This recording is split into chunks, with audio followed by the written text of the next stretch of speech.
Hello, this is Helping Out, and I have a fun treat for you today. I'm going to show off my Fisher Wallace Stimulator, which is a device that I use to help try to manage my depression and anxiety. Sometimes it seems like it really works, but then after a while you might start feeling like you don't need it anymore, and then the effects will wear off, and then you have to start using it again. And I'm at the state where the effects have worn off. I had a good run though, but I uh, I have to start using it again uh, regularly, and then that will hopefully zap my brain chemicals so that they are more level. Uh, so what I'm doing right now is I'm putting water on my temples because that's where the little electrode sponges are going to sit. And okay, this is the box that it came in. I've been using it for a bit over a month, though I did stop for a while, and now I've been kind of suffering from having stopped for a while because I really have needed the thing.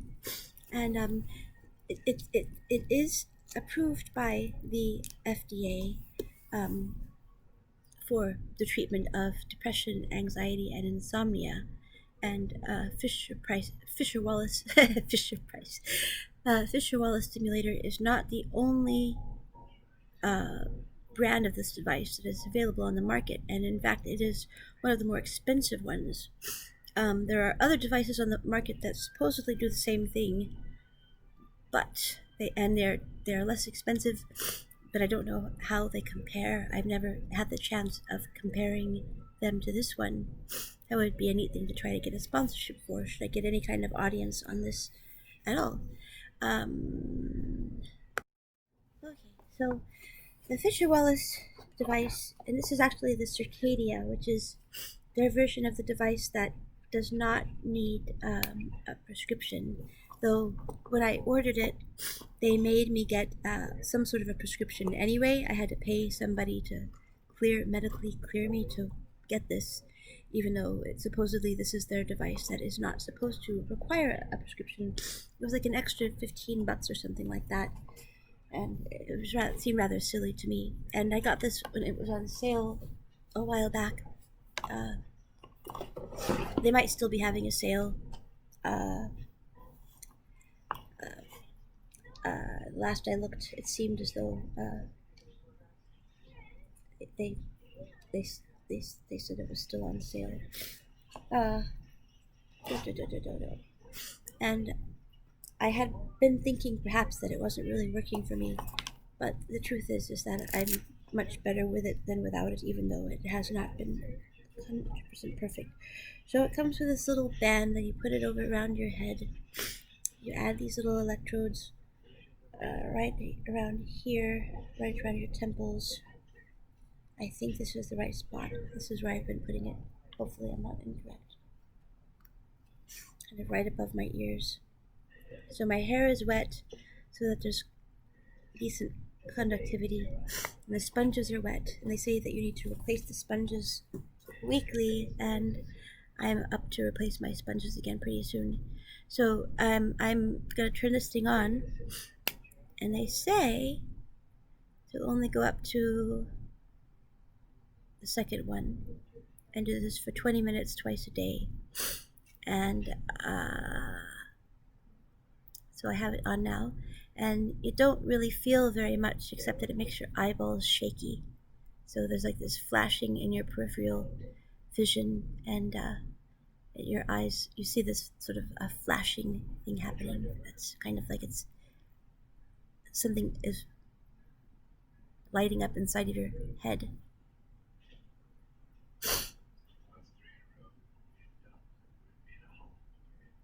I'm looking at the camera to see if I can see anything happening. It was in my imagination. Anyway, so I've got to do this for 20 minutes, and I will sit here and talk to the camera while I do this my daily treatment. Um, I need to start doing this twice a day again because my mood has anxiety, depressive type stuff has kind of gotten out of control once again, and that's why I'm so sniffy and blah, is because I've been crying and depressive and rather dysfunctional. Uh, so, yep. So it's like a mild shock therapy. And while I'm sitting here doing this treatment, I will read to you with my shaky eyeballs this nice, unbiased article I found on what a cranial electrotherapy stimulation, what that is. This is a cranial electrotherapy stimulation device, the Fisher Wallace. I look up CES device, and there are others that exist out there, and you can see how they compare. Some of them are less expensive.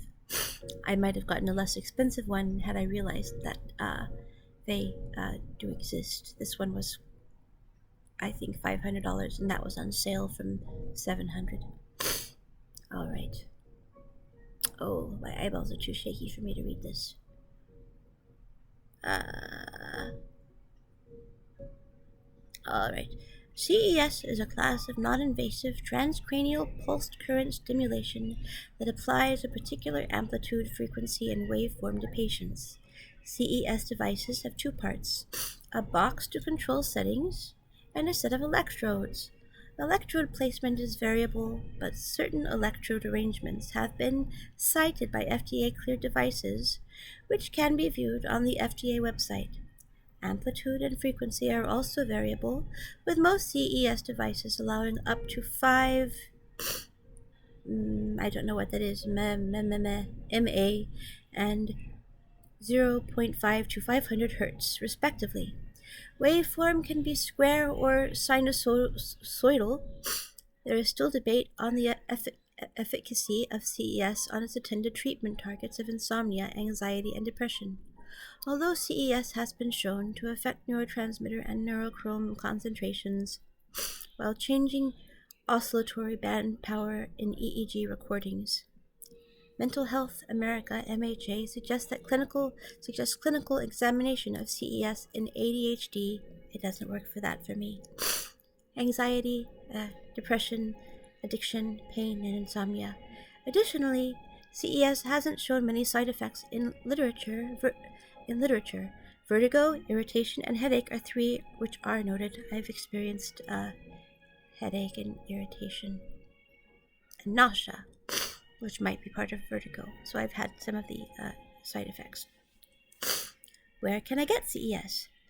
In the United States, the FDA has listed CES technology as a Class 3 medical device. As such, a licensed medical practitioner is required for CES application or distribution. As of 2014, the FDA has announced a plan to reclassify CES devices as Class 2, but no action has yet been made. DCS, TMS, TACS, ECT, CBS, and VNS all do not fall under the category of CES and aren't regulated as such.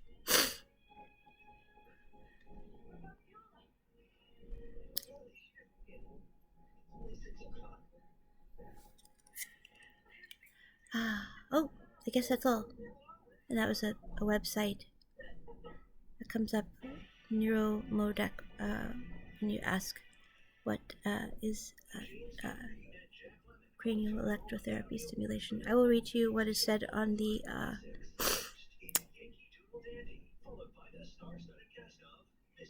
oh dear. Well, that's disappointing. There's a WebMD article that says no proof at home skull zap eases depression.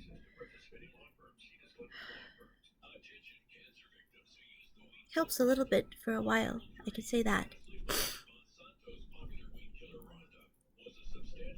What am I looking for now?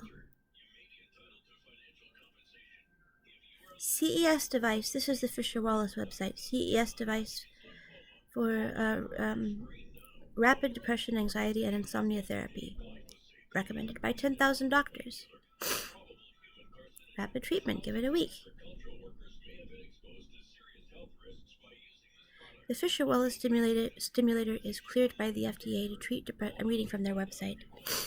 Cleared by the FDA to treat depression, anxiety, and insomnia when used for 20 minutes a day, once or twice a day. I've been using it once lately, but I should go back up to using it twice. I have to wait 6 hours between sessions. The device works by comfortably stimulating serotonin production, alpha wave production, and the brain's default mode network, while lowering cortisol, the stress hormone. The majority of patients experience significant symptom reduction or remission within the first week of use. But you have to keep using it because that stuff comes back. Our 30-day trial. When you purchase a device through this website, it is shipped via FedEx directly to your home. You may return the device for a 100% refund within 30 days of receipt. Free of charge. A return shipping label is included. I did not get a shipping label in my box. I don't think. It would still be in there. No, I did not get one. Alright. How it works. The Fisher Wallace Stimulator is a brain stimulation medical device that is cleared by the FDA for the treatment of depression, anxiety, and insomnia. It works by stimulating serotonin production, alpha wave production, and the default mode network while lowering cortisol. I think I just read this. The device is used for 20 minutes per treatment session, once during the day to treat depression or anxiety, and 2 hours before bedtime to treat insomnia. Quick start guide.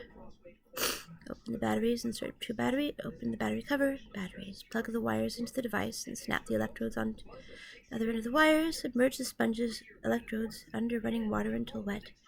Squeeze out excess water. Did that. Put on the Velcro headband and adjust the fit. Slide each sponge electrode beneath the headband to above your sideburns. I guess that's my sideburns. I don't have sideburns. The bottom of each electrode is slightly higher than the top of your ear.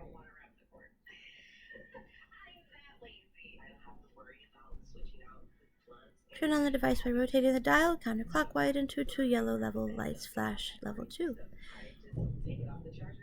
You may feel a slight tingling at the electrode sites. Most patients start feeling more relaxed within minutes as the device modulates the brain waves state and stimulates the neurochemical production. That is true. I do feel that.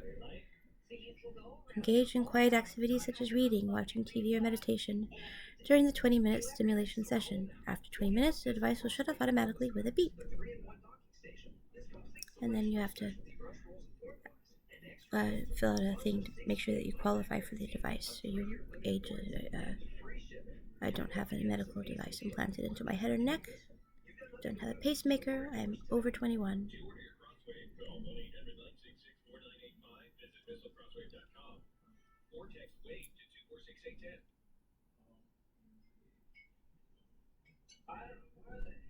So on and so forth.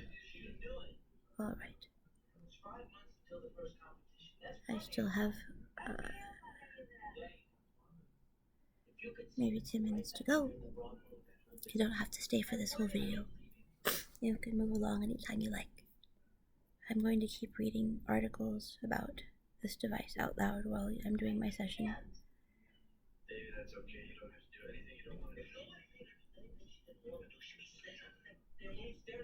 CES device comparison table.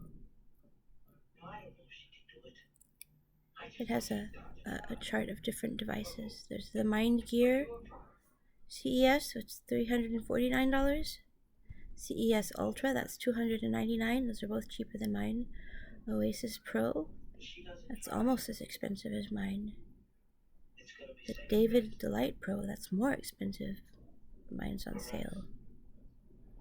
David Alert Pro, all of them are cheaper than the Fisher Wallace Stimulator. Then there's the Alpha Stim 8, which is more. And there's the Alpha Stim M, which is over $1,000. There's the Myo Calm, the New Calm CES, which is $4,000, almost $5,000.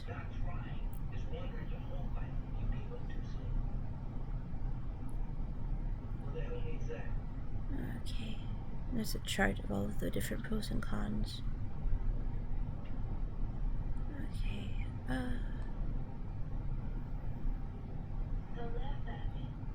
Here's an article from the NCBI.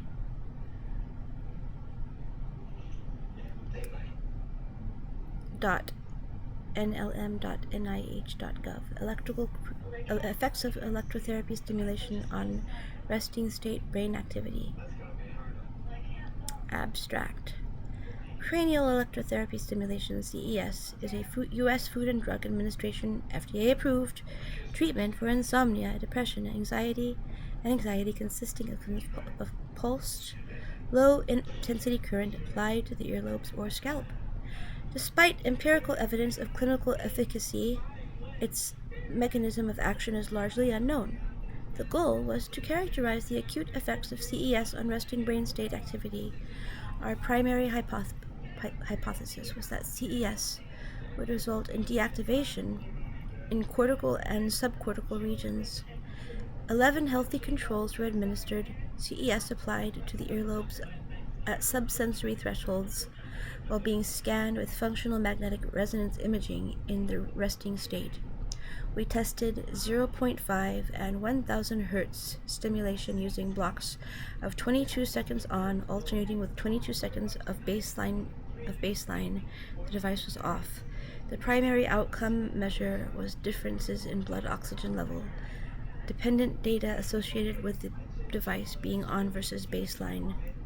The secondary outcome measures were the effects of stimulation on connectivity within the default mode, sensory motor and frontoparietal networks. Both 0.5 and 100 Hz stimulation resulted in significant deactivation in midline, frontal, and parietal regions. 100 Hz stimulation was associated with both increases and decreases in connectivity within the default mode network, DMN. Results suggest that the CES causes cortical brain deactivation with a similar pattern for high and low frequency stimulation and alters connectivity in the DMN. These effects may result from interference from high or low frequency noise. Small perturbations of brain oscillations may therefore have significant effects on normal resting state brain activity.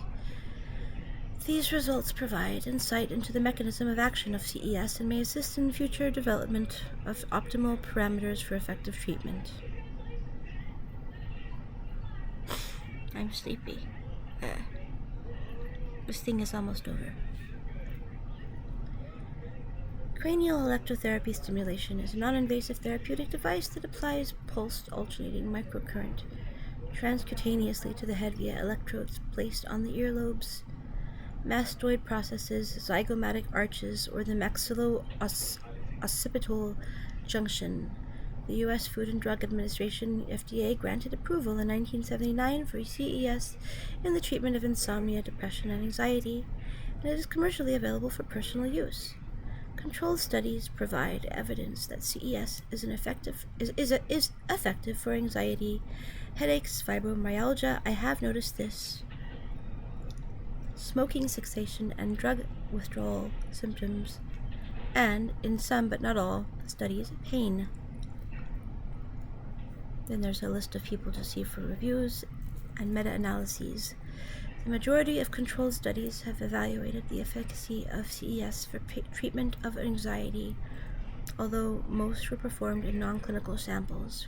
However, in a 6-week open-label pilot study of treatment of individuals with generalized anxiety disorder, GAD, CES applied to the earlobes was found to reduce symptoms of GAD, as demonstrated by a significant mean of 40.4% decrease in Hamilton Anxiety Rating Score at endpoint compared to baseline. Despite empirical evidence for treatment of efficacy for these syndromes, skepticism remains as to how application of microcurrent to the earlobes or scalp could affect these clinical changes, likely because of the dearth of studies of its mechanism.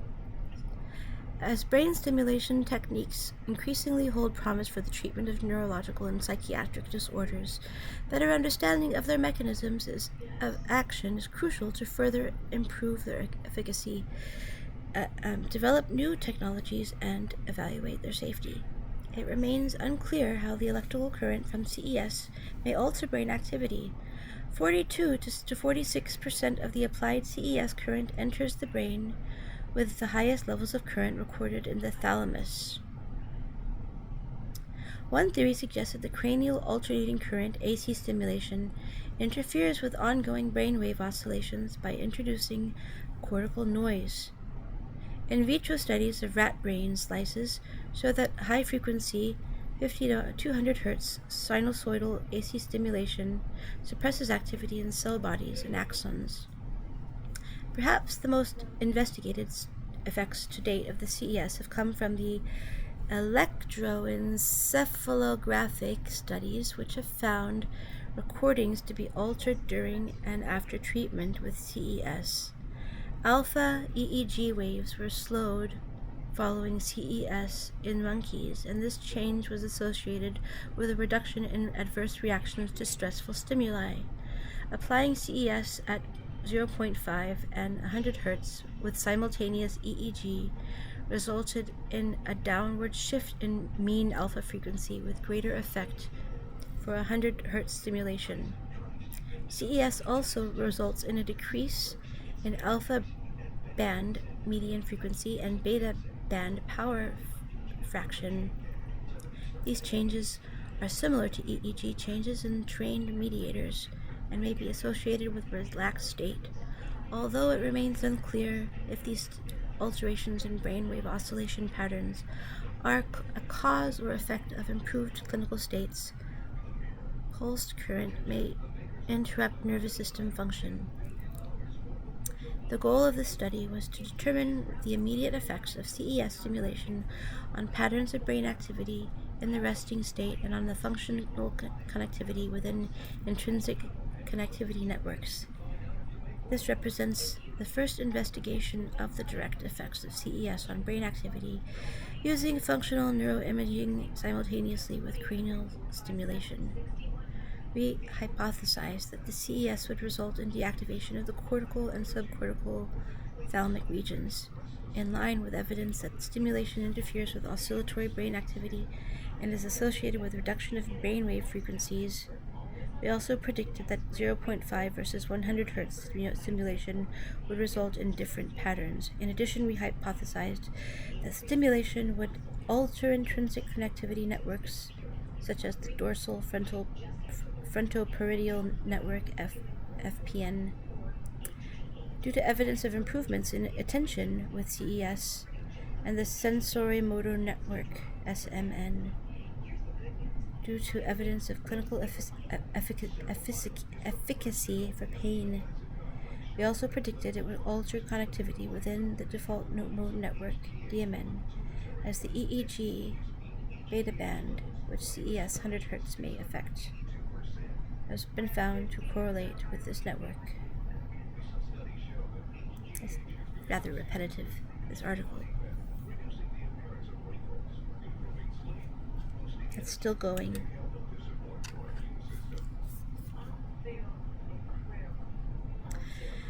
Material and methods. The UCLA Institutional Review Board approved the study of protocol informed consent and was obtained after the nature and possible consequences of the study were explained. Oh, it's over. My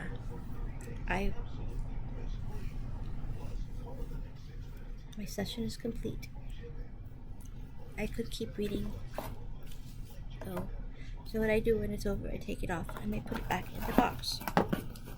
And we leave the sponges outside and away from the device. I learned that from watching another tutorial video on how to use it. So it becomes rather routine. I'm at the casual routine phase of using it. It is very difficult for me to establish routines, and so I managed to let my moods and anxiety kind of get out of hand before I started up treatment again, and that was a mistake. And right now I feel very woozy. But my sleep has been altered, and I've been having I've been going through a bit of a spell lately, like a bad crying jag anxiety spell.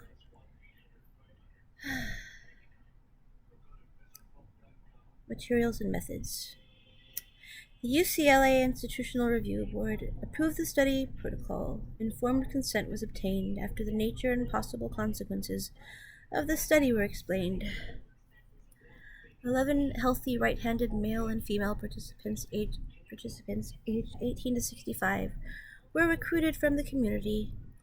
We administered the Mini International Neuropsychiatric Review (MINI) and excluded participants if they met diagnostic and statistical manual of mental disorders criteria for any Axis 1 psychiatric disorder, including active substance abuse, and any participants whom the investigator judged were suicidal.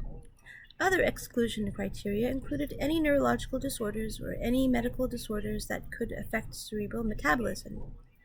Participants were excluded if they were taking any psychotropic medications or any other medications with psychoactive properties. Pregnant or breastfeeding women and those with childbearing potential who were not practicing a reliable form of contraception were also excluded from the study. Due to constraints of magnetic resonance imaging (MRI) scanning, we excluded individuals who weighed greater than 280 pounds and those with implanted electronic devices or ferromagnetic materials. CES device. We used the Alpha Stim 100 microcurrent and cranial electrotherapy stimulator for the experiment, provided by the manufacturer Electromedical Products International, Mineral Wells, Texas. The Alpha Stim 100 provides cranial electrical stimulation by generating bipolar asymmetric rectangular waves with a frequency of 0.5, 1.5, or 100 Hz, and a current intensity that can be adjusted continuously to provide between 10 and 1600 UA. We tested 0.5 and 100 Hz pulse frequencies as these are the most commonly used in clinical treatment for the purpose of the experiment, and the manufacturer modified the device to automatically cycle between on blocks of 22 seconds, specifically 10 seconds on, then 2 seconds off, then 10 seconds on, due to constraints of the device, and the off blocks of 22 seconds. The device was connected via copper wires to adhesive, non-ferromagnetic electrodes that were placed on the participants' right and left earlobes. I'm sorry. My brain is too sleepy for me to continue to read this. Perhaps I will continue later. Bye-bye for now.